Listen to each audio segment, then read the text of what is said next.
Et yo tout le monde, j'espère que vous allez bien, c'est Kevin, on se retrouve aujourd'hui pour une nouvelle vidéo spéciale crypto et spéciale trading. Ça faisait un petit moment que je vous avais pas fait une petite vidéo comme celle-ci. Aujourd'hui j'ai décidé de vous apporter un concept clé qui va vous permettre de changer complètement votre vision du trading. Aujourd'hui j'accompagne des dizaines de clients à justement dépasser leurs barrières mentales, dépasser leurs barrières psychologiques et techniques d'un point de vue trading. Et je me rends compte qu'il y a énormément de personnes, et la plupart des gens, recherchent les indicateurs magiques, recherchent l'indicateur suprême qui va leur permettre de devenir trader gagnant, et ne se focalisent pas sur l'essentiel. Et l'essentiel, c'est quoi? Nous allons le voir aujourd'hui, c'est le backtesting. Alors si tu as envie de voir plus de vidéos qui vont t'apporter des conseils pratiques, des conseils techniques, n'hésite pas à t'abonner, à me le dire en commentaire, à mettre un petit like pour m'aider et m'aider à référencer cette vidéo. Et on est parti tout de suite. Alors, il faut bien comprendre que le backtesting, c'est, je pense, ce qui se fait le moins aujourd'hui de la part des particuliers. Et c'est également ce qui me permet, et ce qui permet à plusieurs personnes que je connais, avec qui j'ai déjà bossé plusieurs fois, d'avoir les meilleurs résultats. Alors avant de parler de backtesting, on va revenir un petit peu en arrière et on va parler de plusieurs choses. J'ai fait une petite liste. Donc déjà, qu'est-ce que c'est que le trading? Déjà comprendre qu'est-ce que c'est que le trading. Eh bien, le trading, c'est le fait de prendre un actif et d'essayer de comprendre par rapport au prix où il est aujourd'hui, s'il va monter, s'il va baisser, s'il va monter jusqu'où il va monter, s'il va baisser jusqu'où il va baisser, et comment on va faire ensuite pour encadrer notre trade de la bonne manière en étant gagnant. L'objectif du trading, c'est simplement d'être plus souvent gagnant que perdant, de gagner plus que ce que l'on va perdre. Voilà ce que c'est que le trading. Alors, du coup, juste en dessous, j'ai marqué pile ou face égale 50%, puisque... Eh bah oui, parce que si vous faites du trading sans émotion, juste de manière binaire, et que vous vous dites, tiens, je vais parier sur le fait que, là on est à 30 000 sur le BTC, je vais parier sur le fait que le BTC monte à 35 000, et qu'il ne descende pas à 25. Donc vous allez rentrer votre position, imaginons maintenant, vous allez mettre votre TP à 35 000, et vous allez mettre un stop au même montant que votre gain. Donc votre gain est de 17,35%, vous allez mettre une perte de 37,35% aussi. Et donc ici, de manière complètement neutre, vous avez une chance sur deux que votre trade soit gagnant. Ça, c'est si on ne prend pas des éléments aux alentours. Là, vous avez une chance sur deux. Si je réduis ça et que je mets, je sais pas, 31 200, 4,85%, et que je mets également en dessous 4,85%, eh bien vous avez une chance sur deux de gagner, une chance sur deux de perdre. Donc ça n'a pas trop de sens de faire ça. Puisque si vous ne prenez pas d'autres informations en compte, bah vous ne serez pas gagnant, vous allez perdre de l'argent. Parce que vous allez une fois sur deux gagner, et une fois sur deux vous allez perdre plus. Pourquoi? Parce qu'il y a des frais de trading qui vont s'ajouter. C'est pourquoi l'objectif du backtesting, et on va en reparler tout à l'heure, c'est de faire en sorte que vous soyez non pas gagnant à 50% sur le trading, mais gagnant à 60, 70%, 75%, pour que quand vous preniez un trade, vous ayez suffisamment de conviction et vous ayez suffisamment de clarté sur ce que vous faites pour que 70% du temps, vous soyez gagnant. Et du coup, bien évidemment qu'il y a des fois où vous allez perdre de l'argent, peut-être 30% du temps où vous allez perdre, mais si vous gagnez 70% du temps, bah vous avez juste mécaniquement à reproduire la chose un certain nombre de fois dans l'année pour gagner beaucoup d'argent. Et c'est pour ça que, en fait, de manière complètement neutre, on pourrait dire qu'on a 50% de chances de gagner, 50% de chances de perdre. Maintenant, la grosse problématique que l'on rencontre, c'est que on a une problématique d'émotion.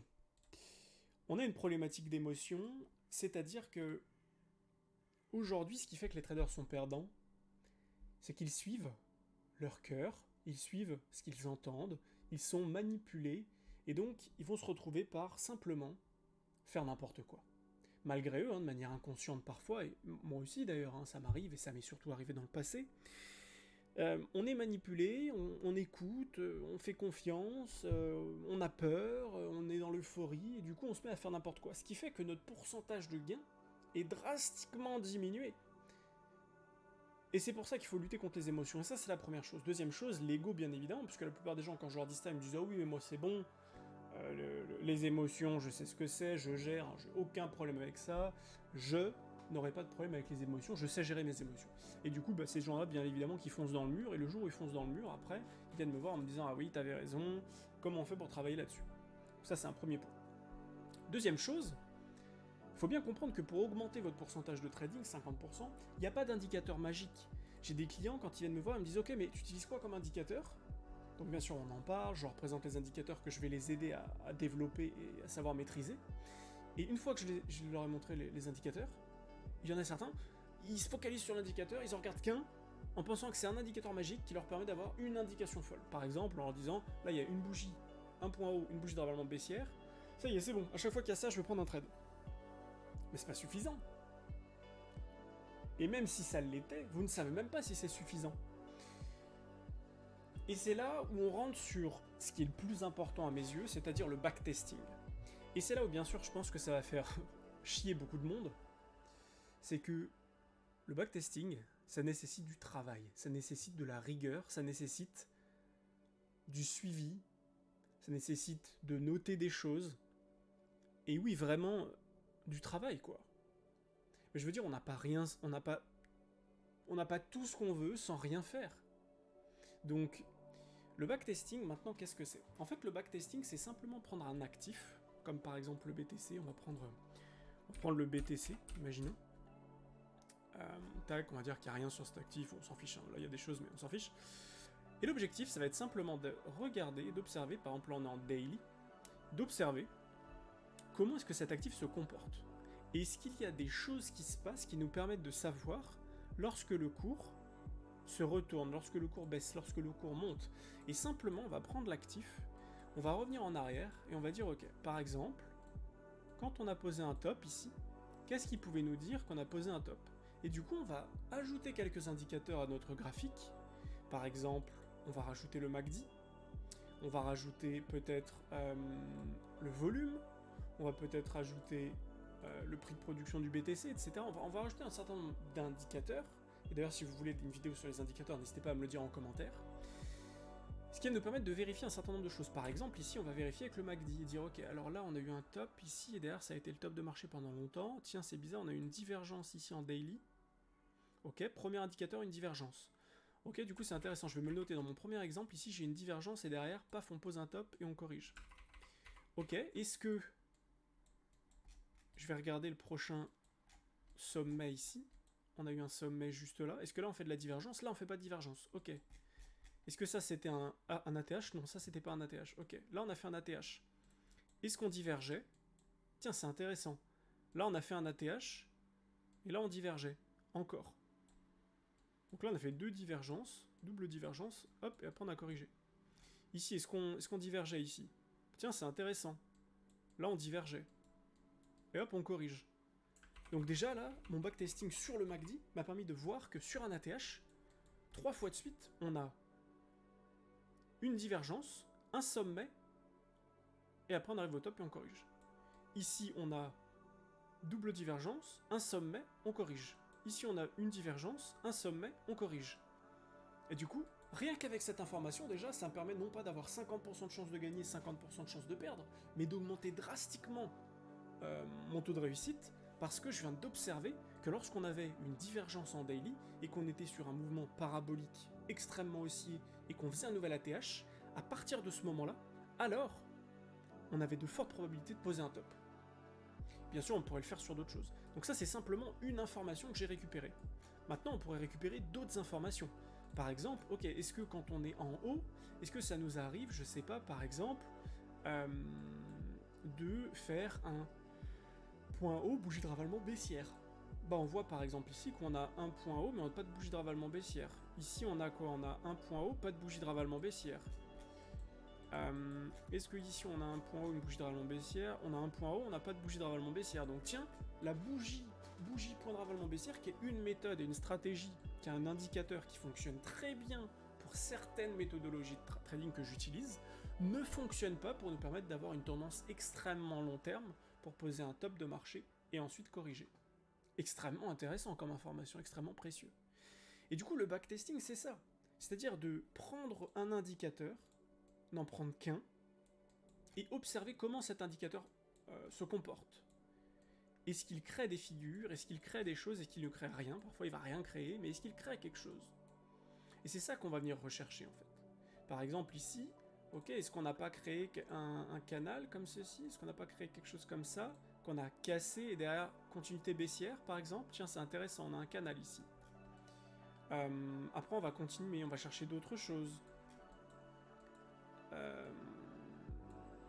Qu'est-ce qu'on pourrait prendre? Bah, on pourrait prendre la même chose là. Par exemple, là, on a un canal dans ce sens. Tiens, on a un canal dans ce sens. Ok, est-ce que j'en ai d'autres comme ça? Et on va observer. Là, on en a un là. Là, on a un canal ici. Là, je sais pas si on pourrait vraiment le tracer comme ça. Je pense pas. Je pense plutôt qu'on devrait le tracer comme ça pour le coup. Mais... et du coup, on va faire des recherches. Là, ici, on en a un beau. Comme ceci. Tac. Tac, tac, tac, tac. On remonte, on casse et derrière, explosion à la hausse. Ici, on a un canal haussier. Tac. Tac. Ok, super. Là, on a un autre canal haussier. Ok, super. Là, on a un autre canal haussier. Ok, nickel.